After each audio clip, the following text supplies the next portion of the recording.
Parce que comme on a dit, non, c'est pas mauvais, il faudrait juste qu'on ait ce qu'on appelle le bon sens. On manque trop de bon sens dans notre agriculture. Je pense que si on revient sur le bon sens, le tour est joué.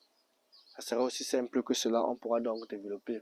Ce dont j'étais en train de dire, lorsqu'on veut faire le substrat, les 20 premiers centimètres, que ce soit riche en éléments, c'est que c'est un engrais qui est bon, que vous avez constitué, c'est bon. Il y a d'autres personnes, on va vous parler du taureau, du terreau. Oui, voilà. Et du terreau, oui. Lorsque tu prends, même si tu prends le terreau, tu augmentes dans le terreau une source de phosphore, potassium, c'est bon. Donc, j'ai utilisé ce terreau-là, c'est d'abord du compost. Est-ce que j'ai enrichi seulement du phosphore? Parce que pourquoi? Vous allez voir le terreau, ils vont toujours beaucoup demander à utiliser ça beaucoup plus en début, soit en pépinière, soit le repiquage, pas pour finir le cycle, parce que c'est pauvre en phosphore et potassium. Mais si je prends ça et puis j'associe donc les sources de phosphore et potassium, j'ai un engrais équilibré. Et quand j'y associe, c'est bon. C'est-à-dire comment aller, c'est sympa, c'est complet et puis ça donne ce que la plante a besoin et le reste, il n'y a pas de souci. Est-ce qu'il y a des questions? Moi j'ai une question. Oui. Excusez-moi. Hier, vous disiez qu'on va voir aujourd'hui les cultures pour le sable, on met la terre. Après la terre, on met la matière organique. Oui. Puis on met la matière organique, si vous avez de la poudre de charbon, c'est bon. En fait, oui.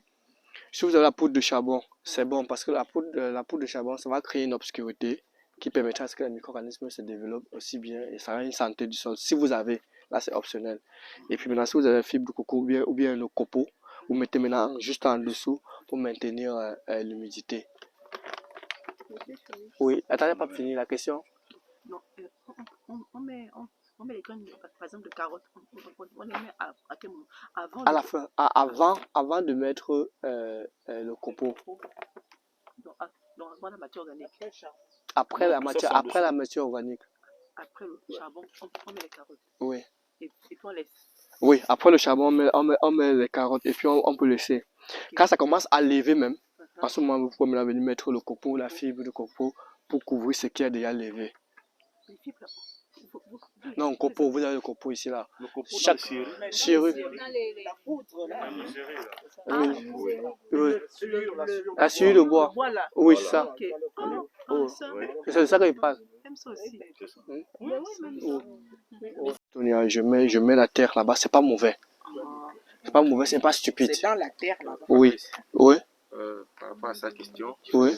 La plupart des cas, on travaille sur des terrains déjà contaminés où il y a certaines maladies, telles que le nématode qui est déjà passé par là. Donc, dans la fabrication du substrat, il serait prudent de mettre d'abord traiter avec le titonia, tuer certaines maladies, ensuite continuer le processus. Oui, c'est pas.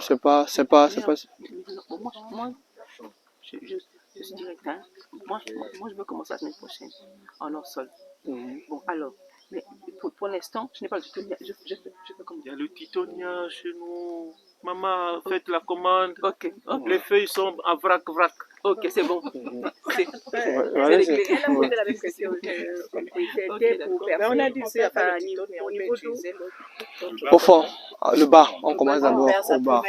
Voilà. Parfois même, je peux faire quelques à côté. Voilà, c'est bon. Le sac aussi, c'est la même chose. Oui, le sac aussi, c'est la même chose pour pouvoir permettre à ce que l'eau ne cale pas, ça puisse avoir. Oui.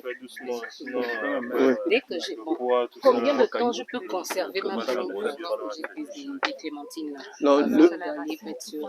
Non, il faudrait au plus tard, lorsque les pluies vont revenir en septembre, vous pouvez les mettre. Oui, parce que c'était ça la crainte si j'en mets ça là-bas. Non, vous conservez comme vous avez conservé là, au plus tard en septembre. Quand les pluies vont recommencer, vous allez les mettre directement en sol, il n'y a pas de souci. Et là, quand on mange au sol, je mets avec toute la pâte de terre là. Oui, effectivement. C'est ce qu'il a expliqué le matin, non? Il a dit que. Ouais. Faut pas toujours enlever la. Ok. Enlève seulement le sachet.